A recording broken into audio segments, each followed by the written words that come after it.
సామెతలు 29వ అధ్యాయం 19వ వచనం. దాసుడు వాగ్దాన చేత గుణపడడు, తాత్పర్యము తెలుసుకొన్నను వాడు లోబడడు. దాసుడు ఏం చేయడంట? వాగ్దానం చేత గుణపడడు, తాత్పర్యం తెలుసుకున్న వాడు లోబడడు అన్నట్ట. ఒక్కొక్కసారి ఎలా ఉంటుంది, మనం పనిచేసే వాళ్ళకి ఏదన్నా చెప్పామనుకోండి, చెప్పినప్పుడు వాళ్ళు ఏం చేస్తారు? వింటారు. మనం చెప్పేది వినపడిద్ది, ఏం చెప్తున్నామో కూడా వాళ్ళకి అర్థమైద్ది. అయినా సరే వాళ్ళు దాన్ని చేయరు అన్నమాట. అర్థమవుతుందండి. మన భాషలో చెప్పాలంటే ఇప్పుడు అనేక సార్లు మనం వస్తూ ఉంటాం ఫెలోషిప్కి. చిన్నప్పటి నుంచి క్రైస్తవులుగా మనం ఫెలోషిప్కి వస్తూ ఉంటాము. అది చెప్పేది వింటూ ఉంటాము, ఏం చెప్తున్నారో కూడా మనకి అర్థమైద్ది. కానీ అక్కడ లోపించేది ఏంటంటే ఆ ఇష్టపడం అన్నమాట. దాన్ని మనం చెయ్యాలనే ఇష్టం, ఆ విల్లింగ్ ఉండదు మనకి. అర్థమవుతుందండి. వింటూనే ఉంటాం, చెప్పేది అంత దూరాన్ని కూర్చొని కూడా మైక్ ద్వారా వింటూ ఉంటాము. అది ఏం చెప్తున్నారో కూడా మనకి అర్థమైంది. ఏం లోపించింది అంటే ఆ చెప్పబడేదాన్ని మనం చేద్దాము అనే ఇష్టం మనకు ఉండదు అన్నమాట. ఆ శ్రద్ధ ఉండదు. ఆ ఇష్టం లేకపోవటం వల్ల ఏమైంది, మనం చెయ్యం. నామకార్థ క్రైస్తవులుగానే ఉంటూనే ఉంటాం. ఇప్పుడు ఫర్ ఎగ్జాంపుల్ సీరియల్స్ చూస్తున్నాం అనుకోండి, సీరియల్ చూస్తూ ఉంటాం. 8 సంవత్సరాల నుంచి మనం వాక్యాలు వింటూనే ఉంటాం. ఇంటి పక్కన ఎక్కడైనా పెడుతున్నారంటే, లేకపోతే మన ఏరియాలో ఎక్కడైనా పబ్లిక్ మీటింగ్స్ పెడుతున్నారంటే మనం అక్కడికి వెళ్తూనే ఉంటాము. వాళ్ళు చెప్పేది వింటాము, వాళ్ళు ఏం చెప్తున్నారో కూడా అర్థమైద్ది. అంతేనా? మనం అలాగ ఉండకూడదంట. ఒక మనిషి అనే ఆయన అలాగా ఉండకూడదు అని చెప్తున్నారు, అది మనకు అర్థమైంది. కానీ మనం అలాగే ఉంటాం. ఎందుకని? మీటింగ్స్ పెట్టారంట, ఎందుకోసేపు కూర్చొని వద్దాం అనుకున్నాం. అక్కడ ఏదైతే చెప్తున్నారో అది దేవుడు మాటని పరిశుద్ధాత్ముడు మనకు తెలియపరిస్తే కనుక ఖచ్చితంగా దానికి విధేయత చూపిద్దాం, సరి చేసుకుందాం, లోబడదాం అనే ఉద్దేశంతో అర్థం దగ్గరికి వెళ్ళపోవటం అన్నమాట. అర్థమవుతుందండి. ఆ ఉద్దేశం లేకపోవటం. అందుకనే ఇక్కడ ఏం చేస్తామంటే దాసుడు వాగ్దానం చేత గుణపడడు. ఒక్కొక్కసారి మనం చెప్పినప్పుడు ఏమైతే పిల్లలు కూడా అది పలానా పని చేయండి అని చెప్పి 1-2 సార్లు చెప్తారు ఇంట్లో తల్లిదండ్రులు. చెప్తే మా ఇంట్లో ప్రాక్టికల్గా మా నాన్న ఉన్నప్పుడు బాగా అనుభవం అనమాట. 1-2 సార్లు చెప్పేవాడు. చెప్పినప్పుడు మేమైనా చేయకపోతే ఏం చేసేవాడు అంటే, ఇప్పుడు మంగళగిరి వెళ్ళి సరుకులు తెచ్చుకోవాలి, కూరగాయలు ఇవన్నీ. ఒక 2 సంచులకి కూరగాయలు తీసుకొచ్చి అక్కడ పెట్టేవాడు. పెట్టిన తర్వాత ఈ సదరం రా అని చెప్పేవాడు. సదరం అంటే ఎవరి దారిని అట్లా తిరుగుతూ ఉండేవాళ్ళు ఇంట్లో అటు ఇటు. ఆ సంచులో కూరగాయలు మాత్రం అక్కడే ఉండేవి. అప్పుడు మా నాన్న ఏం చేసేవాడు అంటే, ఇవన్నీ అందరూ అని చెప్పి అక్కడ కూర్చోబెట్టి అవన్నీ కింద పోసేసి, హాల్లో కింద పోసేసి అవన్నీ తీసి కొన్ని తీసి అక్కడ వేయటం మొదలు పెట్టేవాడు. కొన్ని తీసి అక్కడ వేస్తా, ఇవన్నీ దేనికి దానికి ఇట్లాగే వేరుపరచండి అని ఆవిడ అనగానే, నేను దొండకాయలని ఒకడు, నేను బెండకాయలని ఒకడు, ఆ కవర్లు తీసుకొని ఒకటి దొండకాయలు వేస్తా ఉంటే ఒకటి బెండకాయలు వేసి ఒకటి పచ్చిమిరకాయలు వేసి అట్లా డివైడ్ చేసుకుని ఒకటి పంచుకొని చేసేవాళ్ళు. ఎందుకు? 1-2 సార్లు చెప్పినా మేము చేయలే. తర్వాత ఏం చేస్తున్నా అంటే డెమాన్స్ట్రేషన్ అనమాట. మా నాన్నే ఇన్వాల్వ్ అయ్యి ఇటు రండి అని చెప్పి కొంతమంది అట్లాగనమాట. ఇప్పుడు పని దగ్గర కూడా, ఇప్పుడు ఫర్ ఎగ్జాంపుల్ ఆఫీస్లో పని అనుకోండి, వాళ్ళకి ఇలా చేయమని చెప్తే 1-2 సార్లు చెప్పినప్పుడు వాళ్ళు చేయకపోతే ఆ లీడర్ ఏం చేస్తాడంటే వాళ్ళతో పాటు రండి కలిసి చేద్దామని చెప్పి తను కూడా ఇన్వాల్వ్ అయ్యి కొంచెంసేపు పని చేస్తాడు. ఇప్పుడు ఇక్కడ కూడా అంతేగా. మన వాళ్ళు స్నాక్స్ ఇస్తే కమ్మగా తినేసి ముచ్చట్లు చెప్పుకుంటున్నారు అనుకోండి, ఎక్కడ షాపులు అక్కడే, ఎక్కడ కుర్చీలు అక్కడే ఉంటే అప్పుడు బ్రదర్ ఏం చేస్తారు? ఎగిసి ఒక చేప 2 కుర్చీలు తీసి అక్కడ పెట్టగానే అప్పుడు మన వాళ్ళు గబగబా వచ్చి ఆ మిగతా పని అట్లా అన్నమాట. అంటే అక్కడ మాటలు సరిపోట్లా, మాటలకు మించి మాటలతో పాటు యాక్షన్స్. యాకోబు రాసిన పత్రిక 2వ అధ్యాయం ఏముంది? క్రియలు లేని విశ్వాసం మొత్తం. అక్కడ దానికి యాక్షన్ ఉండాలన్నమాట, క్రియలు జతపడాలి దానికి. నోటి మాటతో చెప్పేటప్పుడు వాళ్ళు చేయకపోతుంటే ఏం చేయాలి? మనం కూడా వాళ్ళతో పాటు రండి కలిసి చేద్దామని చెప్పి. మన సూర్య బ్రదర్కి బిజినెస్ ఉంది కదా, వాళ్ళకి ఒకసారి మా ఊళ్ళో వెళ్ళిపోయింది, 2 సార్లు వేసి వచ్చాం, రేపు పదం రా, వాళ్ళు ఫోన్ చేస్తున్నారు, ఇంకొకటి వేస్తే అయిపోయిద్దని అంటే, అయినా సరే వాళ్ళు అక్కడ కూర్చొని ఉంటారు. పదండి తల పని నేను కూడా చేయబడ అని చెప్పి లేచి వానర్ అయినా సరే చేయబట్టి కొద్దిగా 1-2 అట్లా పట్టుకుంటే వాళ్ళకు కూడా ఇంక లేచి గుడ్ చేస్తారు. తర్వాత వానర్ గారు 2-3 పట్టేది. ఇంకా తర్వాత మిగతా అన్ని వాళ్ళే మొత్తం సరి చేసుకుంటారు. ఎందుకని ఒక్కొక్కసారి ఏంటంటే మాటతో పదం వేసేద్దాం, ఇది ఒకటి వేసేస్తే అయిపోయింది అని చెప్పినా సరే వాళ్ళకి ఏం చెప్తున్నారు వినపడిద్ది, అర్థమైద్ది, కానీ వాళ్ళు చేయరు అన్నమాట. అక్కడ మనం చెప్పేదానితో పాటు పనులు కూడా జతపడాలి. అర్థమవుతుందండి? చూసుకో. మనం కూడా ఏంటంటే తుడుచుకోవాలి, సరి చేసుకోవాలనే ఉద్దేశం మనకు లేకపోతే ఎన్నిసార్లు అర్థం దగ్గరికి పోయినా ఉపయోగం ఏమీ లేదు. అర్థమవుతుందండి? అందుకే ఒక మంచి పాట కూడా ఉంది. ఏంటంటే అది తరములు మారుచున్నవి, దినములు మారుచున్నవి, అయినా సరే బతుకులు మారట్లేదు. ఎందుకని ఎన్నిసార్లు అర్థం దగ్గరికి పోయినా సరే ఆ సరి చేసుకోవాలన్న ఉద్దేశం లేకుండా పోవటం వల్ల ఎక్కడ కోటాలని వెళ్ళిపోతాం. బైబిల్ తీసుకొని ముందు వెళ్ళిపోయి మొత్తం వినేస్తాం, అది కరెక్ట్గా చెక్ చేస్తాం, కరెక్టే అది దేవుడి మాటే అనుకుంటాం, తీసుకొచ్చి బైబిల్ మళ్ళీ అక్కడ పెట్టుకుంటాం. చెప్పింది ఏం చేసావు, ఎందుకు విన్నావు, నీకు తెలియదు. అది ఇంకా అంతవరకే. వెళ్ళావా కోటాలకి, విన్నావా, విన్నాం. ఏం చెప్పారు, మనం దొంగతనం చేయకూడదంట, అబద్ధాలు ఆడకూడదంట, మనం అన్యాయం చేయకూడదంట, మనం ఈ లోకానికి వెలుగు ఉప్పు అంట, సత్యాన్ని మన మాదిరి మనమే కనపరచాలంట. ఇంకంతవరకు అప్పు చెప్పేశాడు. మరి దాని ప్రకారం ఉందామని తీర్మానం తీసుకుంటున్నావా, ఉందామని ఇష్టపడుతున్నావా అంటే అక్కడ దాకా వెళ్ళలేదు. ఇంకా అక్కడ దాకా కోటాలకి వెళ్ళాము, విన్నాము, అదైతే దేవుడి మాటే ఖచ్చితంగా. అది క్రైస్తవులు ఎలాగెలా ఉండాలో చెప్పారు కరెక్ట్గా అని అంటాం. దాన్ని మనం ఏం చేసావు, నువ్వేమి ఇష్టపడుతున్నావు, అలా ఉందామని ఇష్టపడుతున్నావా అని అంటున్నాడు. ఆ ఇష్టపడకపోతే నువ్వు వెళ్ళినా వెళ్ళపోయినా ఒకటే, నువ్వు వినకపోయినా ఒకటే, నీకు అర్థమైనా కాకపోయినా ఒకటేనా. అది అర్థమైనంత మాత్రాన మనం నీతిమంతులుగా ఉంటామనేది లేదు.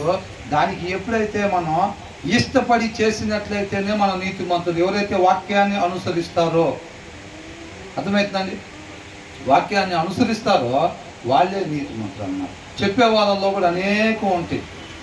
చెప్పే వాళ్ళలో కూడా ఇంకా అనుసరించాల్సినవి ఒక్కొక్క వచనం చెప్పుకుంటూ వస్తాం. 29 అధ్యాయాలు అయిపోయినాయి అంటే ఇప్పుడు ఇక్కడ నుంచొని చెప్పి నేను మొత్తం 29 అధ్యాయాలు ఇష్టపడి పెట్టానా, మీకు కూర్చున్న వాళ్ళకన్నా ఎక్కువ ఉంటాయి నా దగ్గర. అర్థమవుతుందండి? కాబట్టి అరే ఇది కరెక్ట్, ఇలా చెప్తున్నాడు, మనిషి ఇలా ఉండాలంతా అని అనుకుంటున్నాం. మనం ఇష్టపడుతున్నామా లేదా అనేది దేవుడు చూసే. దావీదు ఇష్టపడ్డా లేదా, అది ఒడిచిపెట్టుకోవటానికి ఎప్పుడు నేను ఆ స్థితిలో ఉండకూడదని చెప్పి ఇష్టపడి దేవుడిని ఆశ్రయిస్తే దేవుడు సహాయం చేశాడు. మనం కూడా ఇష్టపడితే మన బ్రతుకులు మారుతాయి, ఇష్టపడకపోతే మారవు. అది చెప్తున్నాడు అనమాట. ఇక్కడ ఏమని అంటున్నాడు, by many words a servant is not disciplined, for though he understands, ఆయనకు అర్థమైనా he will not respond అని అంటున్నాడు. ఆయనకి వినపడినా అర్థమైనా ఆయన. కాబట్టి మనం ఇష్టపడాలి.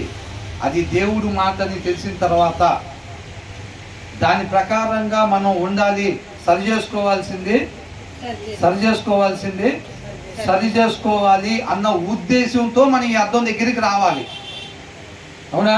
ఇక్కడికి వచ్చి ఏం చేస్తాం, వాక్యం అనే అర్థంలో మన హృదయంలో ఏమేమి సరి చేసుకోవాలో ఈ అర్థంలో దేవుడు చూపిస్తాడు. ఆయనకి ఏం కనబడిద్ది, హృదయం స్పష్టంగా ఆయనకి కనపడుతూ ఉండిద్ది. మనం ఏమేమి సరి చేసుకోవాలో ఆయన అర్థంలో చూపిస్తూ ఉంటాడు అన్నమాట. పలానాది సరి చేసుకోవాలని. ఆ సరి చేసుకునే ఉద్దేశం ఉంటే కనుక మనం బాగుపడతాం. అలా కాకుండా మనం ఊరికనే వచ్చేస్తే డాక్టర్ గారి దగ్గరికి వెళ్ళంగానే రోగం నయమైపోద్దా, ఆయన ఇచ్చిన మందులు వేసుకోవాలా లేదా, మరి ఆయన సరి చేసుకోమని అది సరి చేసుకోవాలి. అంతేలేకని పోయినసారి ఒక బ్రదర్కి గవర్నమెంట్ హాస్పిటల్కి తీసుకెళ్ళాడు. చాలా కష్ట పరిస్థితుల్లో చేర్చుకోమన్నా సరే వాళ్ళ ఆవిడ బతిలాడి చేర్చుకుంటే ఏం చేశాడు, మంచం మీద కూర్చొని పాన్పరాకు చేసుకుని నవ్వుతున్నాడు. మళ్ళీ ఒక పక్కన వాళ్ళు బాగా చేస్తుంటే రెండో పక్కన నేనేం చేస్తున్నాడు, వాళ్ళు చేర్చుకోమని చెప్పారు. అసలు పోయినసారి చెప్పామమ్మా మీ ఆయన తాగాడంటే మాత్రం ఇంకా నయం అవ్వదు, తీసుకురాబాకండి అని చెప్పాం. అయినా సరే మళ్ళీ తాగి మళ్ళీ వచ్చాడు. బతిలు ఆడుకొని డాక్టర్ గారు నచ్చట్టు బతిలు ఆడుకుని వాళ్ళ ఆవిడ జాయిన్ చేస్తే అసలు ఈ లోక ప్రేమ చూడండి, ఎంత పిచ్చి ప్రేమ. అప్పటికి రెండో రోజు అంట ఆయనకి నాలుగు లాగేసేస్తుందంట. రోజు తినేవాడు, పొద్దున్నే లెగవటం, వెళ్ళటం, 10 పొట్లాలు ఉండేదాన్ని ప్యాకెట్ దండ ఒకటి తెచ్చుకోవటం, జోబులో పెట్టుకొని చిప్పుకొని రోజుకోవటం, ట్యాప్ కొట్టేసుకోవటం. రెండో రోజు అయిపోతుందంట. అసలు అది తినకపోయేసరికి నాలుగంతా లాగేస్తుందనంటే సరే వాళ్ళ ఆవిడ వేసుకోమని చెప్పిందంట ఒకటి. ఆమె డాక్టర్ గారిని అడిగింది. పాపమైన ముఖం ఎకారంగా పెట్టుకొని తినకుండా ఉండేసరికి డల్లుకున్నాడంట. బిర్యానీ ఇష్టమైన బిర్యానీ పెడితే ఆనందపడతాడు. ఆయనకి ఇష్టం లేదు అనుకోండి, బిర్యానీ పెడితే ఏమైంది, ఆనందపడతాడా? ఆయన పొట్లాలంటే ఇష్టం. అయితే పాపం పొద్దున్న నుంచి మూత ముడుచుకొని ఉన్నాడు, నిన్న కూడా అంతా డల్లుగా ఉన్నాడు. సరేలే అని గవర్నమెంట్ హాస్పిటల్ దగ్గర ఉంది వేసుకోమని చెప్తానంట. ఆయన ఎట్టో బయటికి పంపిది, ఏమైనా పోయి తెచ్చుంటుంది, తీసుకొచ్చి ఇస్తే కమ్మగా వేసుకొని నవ్వుతున్నాడు. అప్పుడు నేను సూర్యప్రత వెళ్ళాం, అంతేనంట వెళ్ళాం. ఆ పరిస్థితి బాగా ముందు రోజే ఫోన్ చేసింది ఆమె నాకు. ఫోన్ చేసి పరిస్థితి ఏం బాగోలేదు, ఇవాళ రేపు అంటున్నారు అని చెప్పింది ఆవిడ. ఇవాళ రేపు అంటున్నారు అనగానే వామ్మ ఎట్లుందో పాపం, చిన్నప్పటి నుంచి కలిసి తిరిగాం బాగా. సరే అని వెళ్ళాం. అక్కడికి వెళ్ళే లోపలే చాలా భయంకరంగా ఉంది ఆ వార్డులో పరిస్థితి. మంచాలు సరిపోక వరండాలో పడుకోబెట్టారు కొంతమందిని.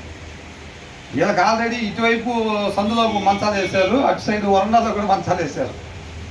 ఇంకా ఆ ప్లేస్లో ఉన్నారు. ఇంకా అక్కడికి వెళ్ళిన చూస్తే రెండోసారి కూడా వెళ్ళాను. మళ్ళీ వెళ్ళే లోపలే నోట్లు వేసుకొని నవ్వుతున్నాడు. అడిగితే వాళ్ళ ఆయన అడిగితే చెప్పాడు, నాకేదో అబద్ధం చెప్పేశాడు. ఏంటి నోట్లు వేసుకుని నవ్వుతున్నావు ఏదో అంటే, నేను మామూలుగా ఇదేదో తింటున్నాను అని చెప్పాడు. వాళ్ళ ఆవిడ ఎప్పుడు బయటికి వెళ్ళింది. వెళ్ళి కొంతసేపు కూర్చొని మాట్లాడుతుంటే వచ్చింది. ఏందమ్మా మళ్ళీ నవ్వుతున్నాడు అని అంటే, ఎక్కడ చెప్తే ఇంటలేదు అసలు అని చెప్పి ఆమె నిజం చెప్పేసింది. పరిస్థితి అని మనం కూడా ఊరికినే వచ్చి విని అవును అది దేవుడి మాటే అని చెప్పి వెళ్తే ఉపయోగం ఏమీ లేదు. మరి అది దేవుడి మాటే, నువ్వేమనుకుంటున్నావు? మరి దాని ప్రకారం ఉందాం అనుకుంటున్నావా? అది అడుగుతున్నాడు. నువ్వు ఇష్టపడుతున్నావా? విల్లింగ్ అనే పదం పెడుతున్నారు అక్కడ. నువ్వు ఇష్టపడుతున్నావా? దేవుడు ఏం చేశాడు? మన ఫ్రీ విల్కి వదిలిపెట్టాడు. అవునా? మన ఫ్రీ విల్కి రోబోట్ లాగా దేవుడు ఆపరేట్ చేస్తాడు. ఇట్లాగా జనాలు అన్నట్టు, ఒరే నాకు మందు షాప్లో రాసి పెట్టాడు, నీకు చర్చిలో రాసి పెట్టారా? అట్లా రాస్తాడు దేవుడు. మందు షాప్లో రాస్తాడు ఎవరికన్నా? రైట్. ఫ్రీ విల్ మనకు వదిలిపెట్టాడు. Free will. అవునా? నువ్వేదైనా చేయాలనుకోండి, కాకపోతే నువ్వు చేసిన ప్రతి దానికి లెక్క అడుగుతావు అని అంటున్నాడమ్మా. కాబట్టి మనం ఇష్టపడుతున్నామా?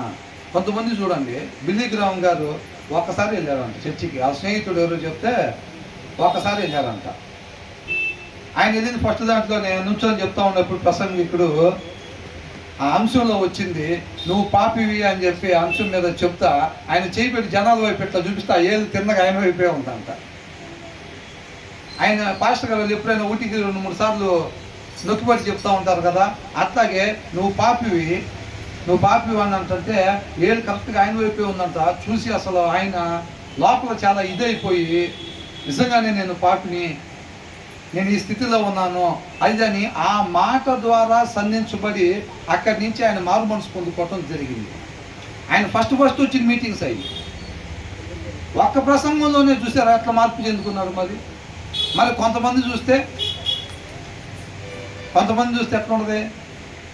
సంవత్సరాలు వెళ్తానే ఉంటారు, మీటింగ్స్కి వెళ్తూ ఉంటారు, పాటలు పాడుతూ ఉంటారు, ఎడగకుండా ప్రార్థన చేస్తూ ఉంటారు. వాళ్ళ ప్రవర్తనను చూస్తే కుళ్ళు చక్కగా కనపడతా ఉండిద్ది. వాళ్ళ హృదయం, వాళ్ళ ప్రవర్తనలో ఏం కనపడిద్ది? కుళ్ళు, ఈర్ష, ద్వేషం. మేము మాత్రం లోకానికి సంబంధించి చక్కగా కనపడతా ఉంటాయి వాళ్ళ జీవితాల్లో. అవునండి? కాకపోతే ఎన్నో సంవత్సరాల నుంచి వెళ్తానే ఉంటారు వాళ్ళు చర్చిలకి.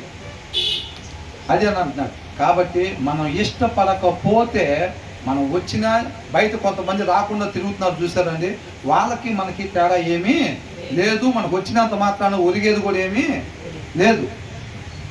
మనం ఇష్టపడి సరి చేసుకోవాలి అని నిజంగా అంతరంగంలో మన ఉద్దేశం కలిగి ఆయన ఆశ్రయిస్తే కనుక ఉపయోగం ఉంటుంది. మనం ఇక్కడ అద్దం దగ్గరికి రావటం వల్ల. అవునండి? సరి చేసుకొని కాడికి అద్దం దగ్గరికి వెళ్ళనోడైనా వెళ్ళినోడైనా ఇద్దరు ఒకటేగా.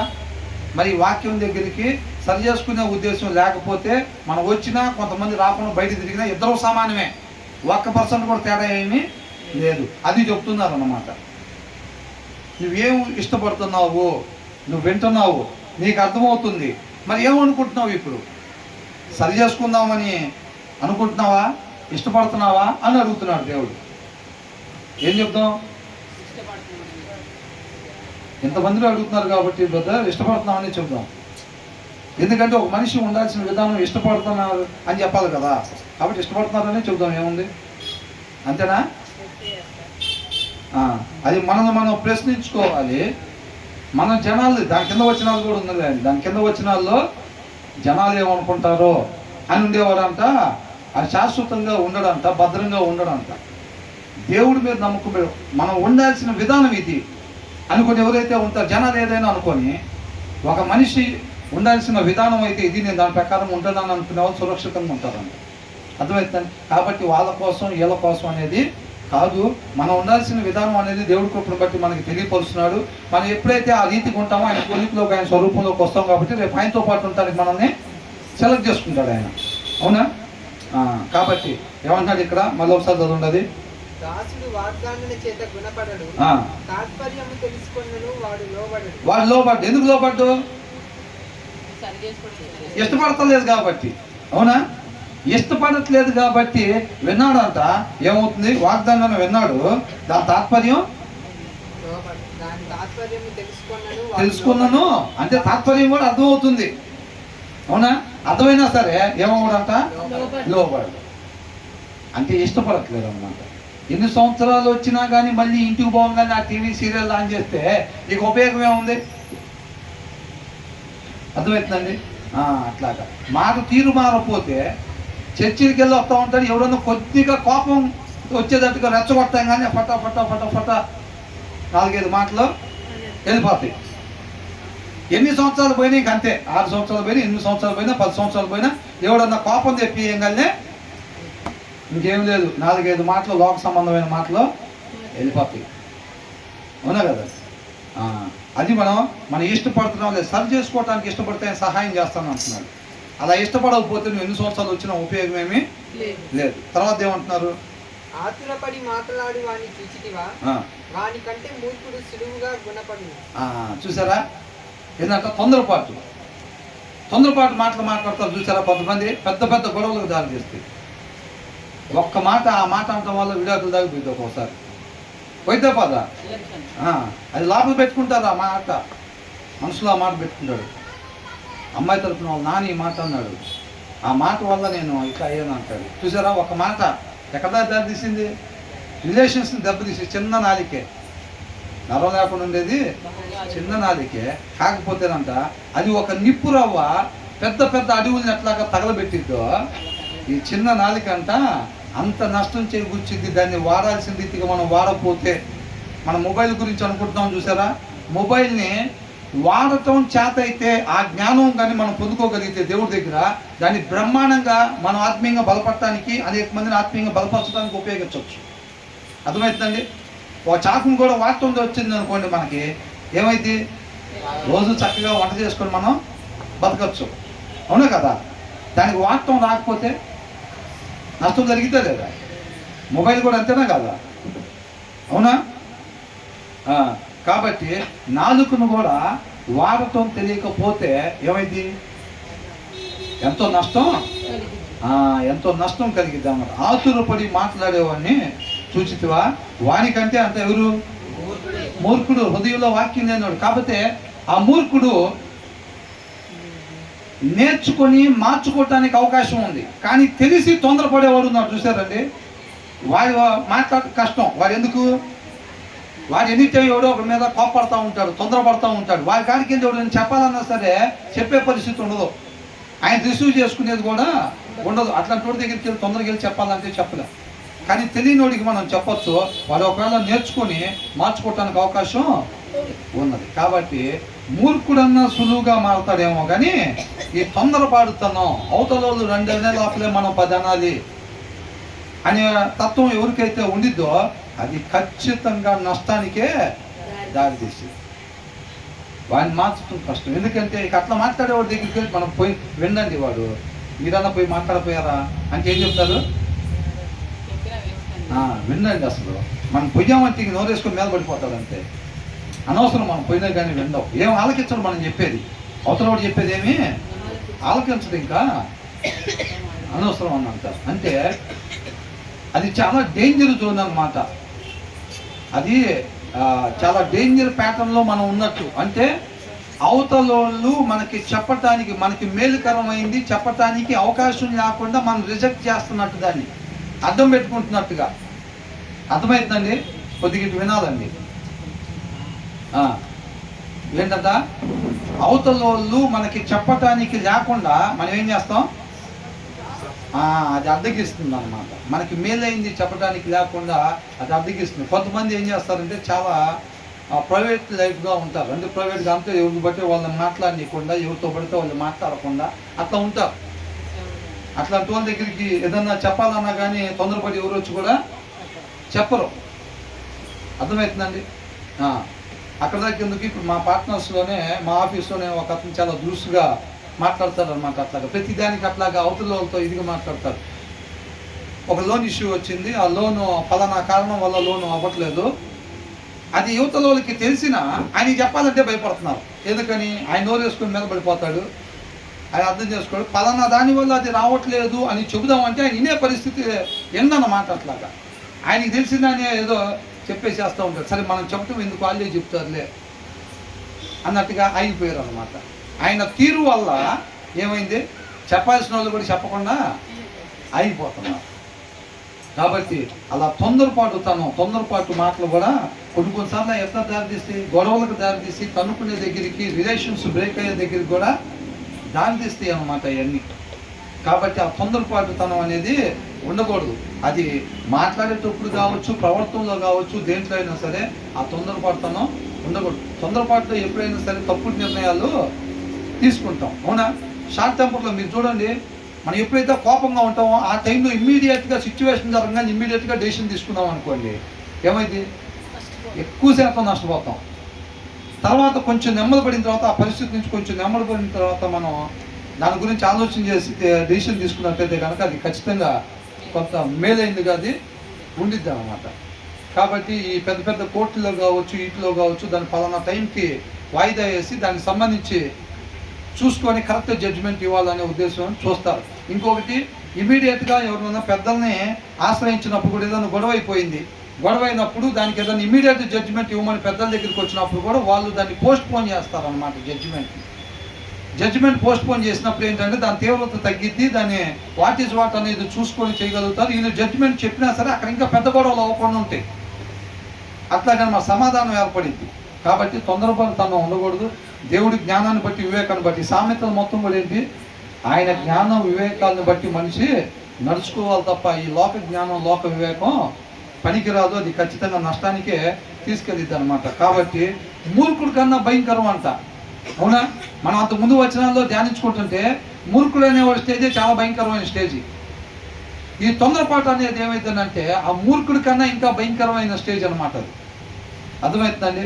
కాబట్టి ఎప్పుడు కూడా మనం తొందరపడి మాట్లాడే వాళ్ళం ఉండకూడదు, తొందరపడి ప్రవర్తించే వాళ్ళంగా మనం ఉండకూడదు. ఆ లక్షణం ఉండకూడదు అని అంటున్నారు మనకి. తర్వాత ఏమంటున్నారు, ఒకడు తన దాసుని చిన్నప్పటి నుండి గారాభంగా పెంచిన ఎడల, ఆ మాట అండర్లైన్ చేసుకోండి.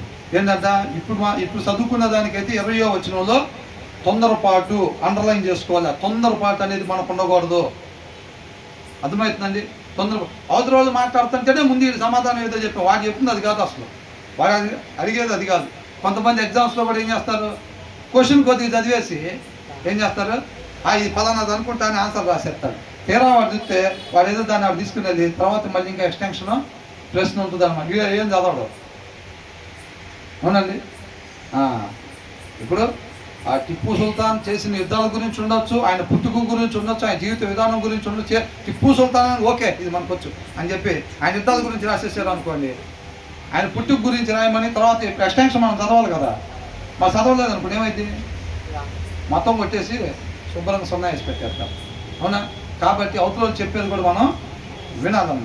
కాబట్టి 20వ వచనంలో తొందరపాటు ఉండకూడదు అనేది మన హృదయంలో రాసుకోవాలి. 19వ వచనంలో ఏంటి, నువ్వు ఇష్టపడుతున్నావా, దేవుడు చెప్తున్న మాటకి లోబడటానికి ఇష్టపడుతున్నావా? ఇష్టపడకపోతే నువ్వు నేను ఎన్ని సంవత్సరాలు వచ్చినా ఫెలోషిప్స్కి ఉపయోగం ఏమీ లేదు. ఫెలోషిప్స్కి రానోళ్ళైనా మనం అన్ని సంవత్సరాలు వచ్చినా సరే ఏమీ తేడా ఉండదు. వాడు బయట ఉండి ఫెలోషిప్స్కి రాకుండా కుళ్ళుకుంటూ ఉంటాడు, పగబెట్టుకుంటాడు, ఈర్షపడుతూ ఉంటాడు. మనం లోపలికి వచ్చి పెట్టుకుంటాం. అర్థమవుతుందండి? మనం ఇష్టపడకపోతే, సరి చేసుకోవటానికి మనం ఇష్టపడకపోతే, మనం ఇదే ఫెలోషిప్స్కి వచ్చి చక్కగా పాటలు పాడుకుంటా, ప్రార్థన చేసుకుంటా, అదే కుళ్ళుకోవటం, అదే ఈర్ష, అదే ద్వేషం, అదే పగబెట్టుకునేది అవన్నీ కూడా మనలో ఉంటాయి అన్నమాట. కాబట్టి మనం ఇష్టపడే వారంగా ఆయన ఏదైతే చెప్తున్నాడో దాని ప్రకారంగా మనం ఉండటానికి ఇష్టపడే వారంగా ఉండాలి. 19వ వచనంలో, 20వ వచనంలో తొందరపాటు ఉండకూడదు. ఒక మనిషికి తొందరపాటు అనేది ఉండకూడదు అన్నమాట, ఎవరికైనా సరే. 21 ఏమంటున్నారు? ఒకడు తన దాసుని చిన్నప్పటి నుండి గారాభంగా పెంచిన ఎడల తుదిని వాడు కుమారుడుగా ఎంచబడును. ఏంటంటే ఇక్కడ అండర్లైన్ వర్డ్ ఏంటంటే గారాభముగా. అర్థమవుతుందండి? కొంతమందికి పిల్లలే ఇంక సమస్తం. దేవుడు కూడా ఉన్నాడే కానీ ఇష్టలో పిల్లలే ఉంటారు. వాళ్ళు ఏదన్నా అడిగితే ఇక దాన్ని తీసుకుని వెళ్ళి ఇవ్వాలి. వాళ్ళు ఎట్లా తయారవుతారు? ఏది అడిగితే దాన్ని తీసుకుని వెళ్ళి ఇస్తున్నాం అనుకోండి, ఎట్లా తయారైపోతారు?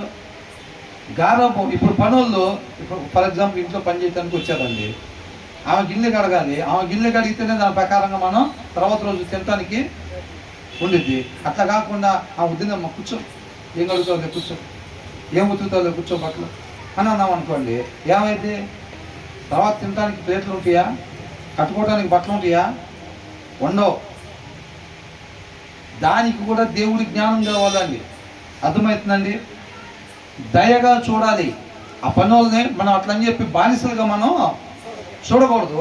ఒక హెల్పర్ లాగా చూడాలి. దాన్ని దాటి ఇంకా మనం ముందుకు చేసినప్పుడు ఏమవుతుందంటే వాళ్ళకి గారాభం వచ్చింది అన్నమాట.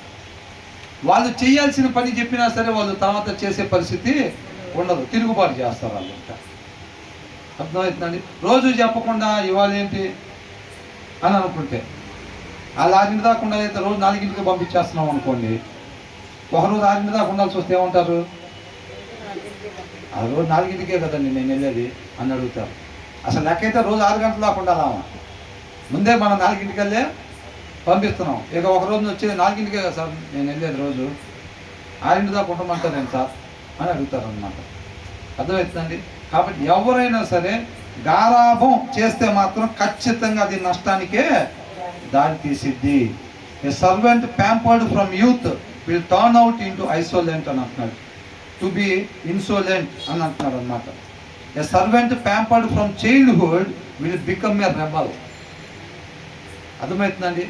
ఖచ్చితంగా అది నష్టం. నువ్వు ఎప్పుడైతే ఆ పని చేసే అతన్ని అలా గారాభం చేస్తావో ఆయన సోమర్లాగా తయారవుతాడు. అర్థమవుతుందా? సోమర్లాగా తయారవుతాడు. నువ్వు దేనికోసం పెట్టుకున్నావో ఆ పని మనకి జరగదు. అట్ ద సేమ్ టైం వాళ్ళు కూడా ఇంకొకళ్ళు పనికి పిలవరు అనమాట. ఎందుకని? పర్లేదు రాబోద్దు, కూర్చో, సోఫాలో కూర్చో, చేసుకుంది తర్వాత నిదానంగా అని అంటాం. మనమేంటి ఆ కైండ్నెస్ అని అనుకొని దాన్ని ఏం చేస్తాం? దాన్ని సరిగ్గా బ్యాలెన్స్ చేసుకోవటం చేతగాక వాళ్ళకి గారాపం చేస్తాం అన్నమాట. వాళ్ళు ఏం చేస్తారంటే మన దగ్గర చేసిన రోజులు అయిపోయింది, సరే తర్వాత మనం మారిపోతాం ఇల్లు, వాళ్ళు ఇంకొకరి దగ్గరికి పోయి ఆ సోఫాకి వెళ్ళి చూస్తూ ఉంటారు. నేను అంతకుముందు చేసిన వాళ్ళు అయితే ఓనర్ గారు సోఫా మీద కూర్చోబెట్టుకునేవాడు, వాళ్ళతో పాటు డైనింగ్ టేబుల్ మీద కూర్చోబెట్టుకొని భోజనం చేయించేవాళ్ళు అని చెప్పి ఆశపడతా ఉంటాడు. ఆశపడతాడా లేదా? ఆ ఆశ వాళ్ళకి అర్థమైంది. ఇంకా చాలే నాన్న నువ్వైతే పనికిరావు మా ఇంట్లో అని చెప్పి ఏం చేస్తారు? చిన్నగా తీసేస్తారు అన్నమాట వాళ్ళని. ఎందుకైంది? ఈ గారాభం వల్ల. అర్థమవుతుందండి? గారాభంగా పెంచే పిల్లలు కూడా చూడండి, తర్వాత ఎప్పుడైనా సరే ఇంట్లో ఎవరిని గారాభంగా పెంచుతారు చెప్పండి? సూర్య ఎవరిని? లాస్ట్ వాళ్ళనే గారాభంగా చూస్తారు. ఖచ్చితంగా మీరు చూడండి, ఆ లాస్ట్ వాడే తేడా అవుతాడు ఆ ఇంట్లో. ఖచ్చితంగా లాస్ట్ వాడే తేడా ఉంటాడు. ఫస్ట్ వాడిని బాగా, ఇప్పుడు ఆ లాస్ట్ వాడు పేరు చెప్పి ఫస్ట్ వాడిని బాగా దంతారు కాబట్టి అది ఏమవుతాడంటే వాడు సెటరేట్ అవుతాడు లైఫ్లో వాడు ఎప్పుడైనా సెటరేట్ అవుతాడు. ఈ లాస్ట్ వాడే 2 సబ్జెక్టులు మిగిలి వాడు అటుండి ఇటుండి ఎటు కాక అట్లా అయిపోతూ ఉంటాడు. ఎందుకని అట్లా అయ్యాడంటే ఏం చెప్పాలి? ఖచ్చితంగా గారాభం, ఇంకోటి ఏమీ కాదు. అట్లా అయిద్ది అనమాట. కాబట్టి గారాభం అనేది ఉండకూడదు. అది ప్రేమ అనుకుంటారు. ఏమనుకుంటారు? అది ప్రేమ అనుకుంటారు. పనివాడిని కూడా సోమర్లాగా తయారు చేసి దయ చూపిస్తున్నాను అనుకుంటారు. ఎవడు కూర్చోబెట్టుకుంటాడు ఈ రోజులో సోఫాలో నేను కాకపోతే అని అనుకోండి. పని చేయాల్సిన వాడిని పని చేయకుండా వాడిని తీసుకొచ్చి సోఫాలో కూర్చోబెట్టి చేసుకుందో పని అని చెప్పి వాడికి ఏడా పని దొరకకుండా చేస్తాడు. వాడికి అది అలవాటు చేసిన తర్వాత అది చేస్తాడా పని? ఒళ్ళొంచి పని చేస్తాడా? ఇక పని చేయడు. నువ్వు 4 రోజులు చూస్తావు, తర్వాత ఇంకో దగ్గరికి పోయినప్పుడు వాడు అట్టాగే ఒళ్ళు దాచుకుంటూ ఉంటాడు. వాడిని ఎక్కడికి పనికి పిలవడు. ఆ గారాబం నాశనం చేస్తుంది అన్నమాట. పిల్లలు కూడా కూర్చొని చదువుకోవాలని అంటే పిల్లలకు కాళ్ళు నొప్పులు పడుతాయి కదా, కాళ్ళు అడిచి అటు మార్చి ఇటు మార్చి ఇట్లాగా రాసుకొని ఇట్లా అంటే అమ్మో అల్లాడిపోతున్నట్టున్నారు పిల్లలు, కొంచెంసేపు పక్కన పెట్టలేమ్మా అని అంటున్నాం అనుకోండి. కొంచెంసేపు పక్కన పెట్టలే, బైబిల్ చదవమని అంటే వేళ రావట్లేదు అసలు అంటే సరే తర్వాత చదువుకున్నారు వాళ్ళు పెట్టమ్మా అని అంటే ఏమవుతారు పిల్లలు?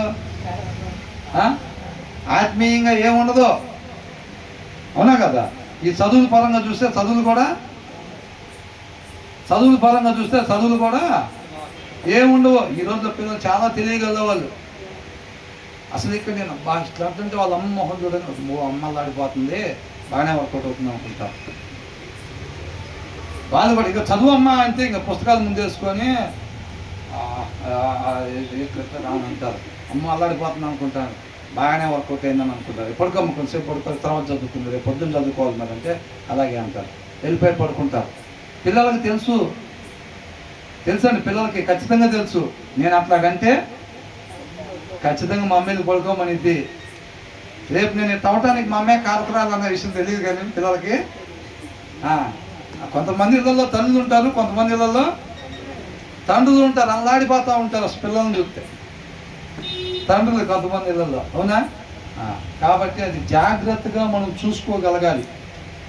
ఈ లోక ప్రేమ తీసుకొచ్చి పెట్టామంటే నాకు అనిపించింది అసలు తల్లిని మించిన దైవం లేదని అంటారు, ఇక్కడ తల్లి ప్రేమను మించిన ప్రేమ లేదంటారు, మదర్స్ డే అంటారు.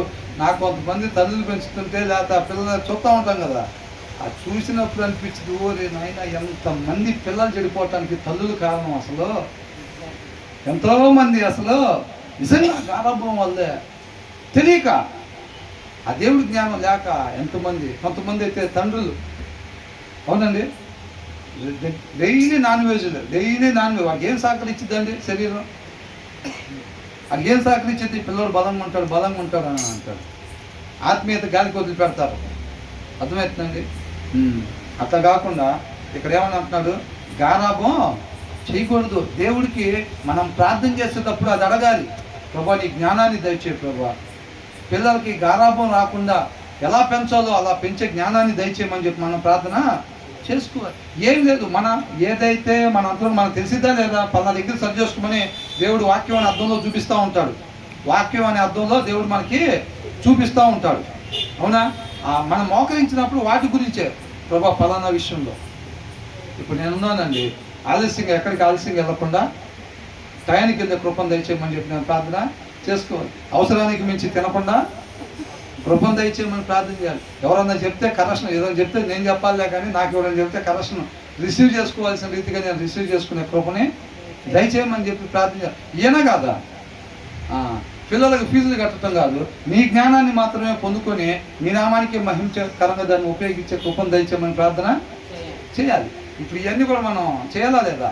అమ్మయ్య 4 పరోటాలు ఎగ్ కర్రీ మొత్తం పంపించేసాం, పిల్ల కమ్మ తింటారు, వాళ్ళు దిగులు లేదు. ఇంకా కాదు, వాడు అక్కడ పోయి ఏం నేర్చుకుంటాడు? అవునా? కాబట్టి అక్కడ గడిపే సమయాన్ని దేవుడు పాదాల చెంత పెట్టాలన్నమాట. మన వల్ల కాదు, ఇక్కడ ఉండి అక్కడ ఆయన చూడటం, కానీ ఎవరి వల్ల అయింది? దేవుడి వల్ల అవుతుంది. అర్థమవుతుందండి? ఆయన ఇష్టానుసారంగా ఏది అడిగినా ఆయన ఇస్తాడంట. అవునా కదా? కాబట్టి ప్రతి ఒక్కరు కూడా పిల్లలకు కూడా దేవుడి జ్ఞానం దేవుడి వివేకమే కలిగి ఉండాలి. కాబట్టి మనం తప్పనిసరిగా ప్రతి తల్లిదండ్రులు కూడా చేయాల్సిన ప్రార్థన అన్నమాట ఇది. ఆ గారాబం అనేది మనం పిల్లలకి ఎప్పుడు కూడా చేయకూడదు. మనకు తెలియదు అది, అదే మనం గారాబం చేస్తున్నాము అనే విషయం తెలియదు. అర్థమవుతుందండి? మనం గారాబం చేస్తున్నాం అన్న విషయం కూడా తెలియని పరిస్థితుల్లో ఉండిద్ది అన్నమాట. అలాగా చూస్తూ ఉంటాం. కాబట్టి మనం జాగ్రత్తగా ఉండాలి. ఏంటంటే మరలా చదవండి ఒకసారి. అది ఒకడు తన దాసుని చిన్నప్పటి నుండి గారాబంగా పెంచిన ఎడల తుదిని వాడు కుమారుడుగా ఎంచబడును. చూస్తారండి ఏమవుతాడంటే servant pampered from his youth will bring grief in the end అని అంటున్నాడు. ఆ యజమానిని బాధ పెట్టేవాడిగా దుఃఖ పెట్టేవాడిగా ఉంటాడు. ఎవరినైతే గారాబం చేసి పెంచుతారో, గారాబం చేసినప్పుడు ఆ పిల్లలు ప్రయోజకులు అవుతారా? అవరు. అప్పుడు ఆ తల్లిదండ్రులు ఏమొచ్చింది? దుఃఖం వచ్చింది, అవమానం వచ్చింది. అవునా? ఆ తల్లిదండ్రులు వచ్చిందా లేదా? మరి ఎందుకు వచ్చింది?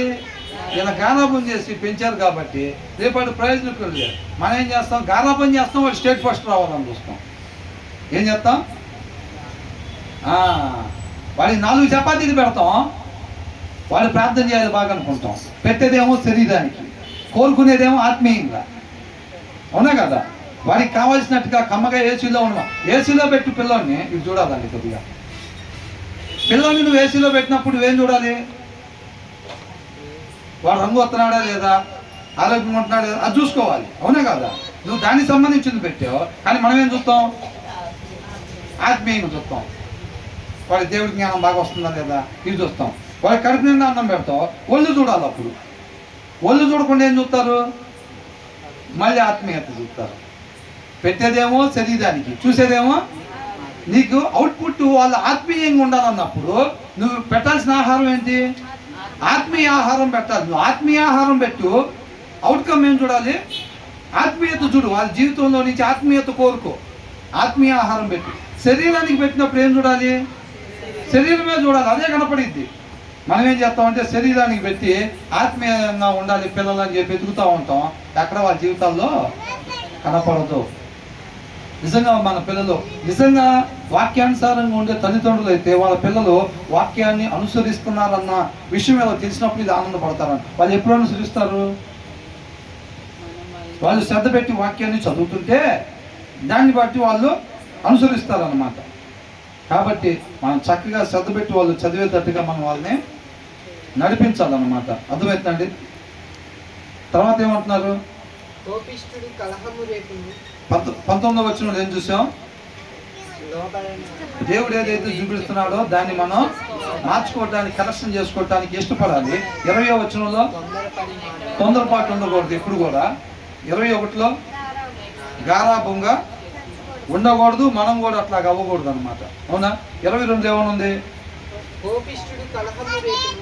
కోపిష్ఠుడు ఏం చేస్తాడంట? కలహాన్ని రేపుతాడంట. కలహానికి వాక్యం సపోర్ట్ చేస్తుందా? చేయట్లేదా? చెయ్యట్లేదు. ఒక మనిషి కలహాలు పెట్టుకోకూడదు, కలహాలకి దూరంగా ఉండాలి. అది కలహము అని చెప్పినప్పుడు ఇమీడియట్గా దాన్ని వదిలిపెట్టి అన్నాడు. అర్థమవుతుందండి? లేకపోతే అదేం చేసిద్దంట? ఒక డ్యామ్కి చిన్న బొక్క పడితే ఎట్లయిద్దో అది చిన్న చిన్నగా పెద్దదయ్యి ఏమైతే ఆ ఊరు మొత్తాన్ని ముంచేసిద్ది అన్నమాట. కలహం కూడా అంతే. కలహం కూడా అంతే. అది ఎప్పుడైతే కలహము అని నీకు తెలిసిందో ఇమ్మీడియట్గా దాన్ని విడిచిపెట్టి అక్కడే అని అంటున్నాడు. అర్థమవుతుందండి? కాబట్టి ఏం చేస్తాడంట? కోపిష్ఠుడు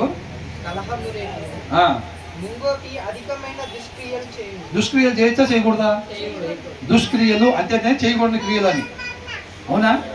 దుష్క్రియలు అంటేనే చేయకూడని క్రియలు అన్నమాట. కాబట్టి మనం కలహాలు చేయకూడదు, దుష్క్రియలు కూడా చేయకూడదు. ఈ రెండు చేయకూడదు అంటే మనం ఏమై ఉండకూడదు? కోపిష్ఠుడిగా ఉండకూడదు, ముంగోపిగా ఉండకూడదు. ఈ మాట రాసుకోవాలన్నమాట. మన హృదయం మీద ఏంటి?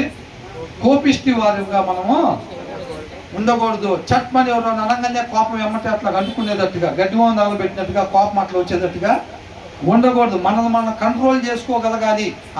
మన కోపాన్ని మనం కంట్రోల్ చేసుకోవాలంటే ఏం కావాలని నేర్చుకున్నాం? కోపాన్ని అణుచుకోవాలంటే దేవుడి జ్ఞానం మనకు ఉండాలి. వాక్యం చదివినోడే తన కోపాన్ని అణుచుకోగలుగుతాడు. ఆ వాక్యం అయిన దేవుడు లేకపోతే కోపాన్ని అణుచుకోలేడు. ఆ కోపం ఎంతవరకు అయితే వచ్చిందో అంతవరకు దాన్ని పోనిస్తాడు అన్నమాట. అర్థమవుతుందండి? కాబట్టి మనం ఈ కోపిష్ఠులుగా ముంగోపిల్లాగా మనము ఉండకూడదు. ఆయన గుణ లక్షణాలు, ప్రభా నీ గుణ లక్షణాలే కలిగి ఉండేటట్టుగా అంటే ఆయన చెప్తున్నాడు స్పష్టంగా ఏమేమి ఉండకూడదు. మనకు అలాంటి లక్షణాలు ఉంటే కనుక వాటిని ఎత్తిపట్టి మనం ప్రార్థన చేసే వారంగా ఉండాలి. కోపిష్టిగా ఉంటున్నాను ప్రభా, ఏదైనా చెప్తే కోపం వచ్చేస్తుంది, అలా రాకుండా కృపను దయచేయండి ఆయన. వాక్యానుసారంగా ఉండటానికి, ఒక నిజమైన మనిషిగా నేను జీవించడానికి కృపని దయచేయమని చెప్పి కోరుకోవాలి. అప్పుడు మన అంతరంగంలో నిజంగా అట్లా ఇష్టపడి ఆయన ప్రార్థించేటప్పుడు ఆయన తప్పకుండా సహాయం చేస్తాడు. ఆయన చిత్తానుసారమైన ప్రార్థన కాదా అది? మేలైంది కాకుండా దాన్ని పట్టుకొని మనం ప్రార్థనలో పెట్టామనుకోండి, ఆయన మనం ప్రేమించేవాడు కాబట్టి దాన్ని చేయడు. ఒక స్టేజ్లో ఏం చేస్తాడంటే ఎన్నిసార్లు చెప్తున్నా వినకపోతే దేవుడు భ్రష్టత్వానికి వదిలిపెట్టేస్తాడు మనం. అర్థమవుతుందండి? వదిలిపెట్టేస్తే మన పని అయిపోయినట్టే. ఇంకా అర్థమవుతుందండి? ఏదో అంటారు అంత్య సంగతిలో చిత్తగించవాలని ఏదో రాస్తారు చూసారా. ఇక అట్లాగా ఇక ఆయన విడిచిపెట్టాడంటే మాత్రం మన పని అయిపోయినట్టే. లోకంలో మాత్రం బ్రహ్మాండంగా ఎదిగిపోతాం అంతే. లోకంలో మాత్రం బ్రహ్మాండంగా ఎదిగిపోతాం, అక్కడ పేరైతే లేనట్టే. ఇంకా అర్థమవుతుందండి. అట్లా కాబట్టి మనం కోపిష్టిలాగా ఉండకూడదు. ఈ మాటను కూడా మనం రాసుకోవాలి. ముందెత్తునే కోప్పడిపోయే వాళ్ళగా ఎవరైనా చెప్పగానే కోప్పడిపోయే వాళ్ళంగా మనం ఉండకూడదు, కోపిష్టిగా ఉండకూడదు. ఏదైనా చెప్పినప్పుడు వాక్యమే పరిమాణం కాబట్టి మన జీవితంలో ఇది వాక్యానుసారంగా అయితే ఎలా చేస్తే బాగుంటుంది ఈ పరిస్థితిని బట్టి అని ప్రార్థనలో పెట్టుకొని ఆయన జ్ఞానాన్ని బట్టి ఆయన వివేకాన్ని బట్టి మనం డెసిషన్స్ తీసుకుంటా ముందుకెళ్ళే వాళ్ళంగా ఉండాలి. దేవుడికి మహిమ కలుగును.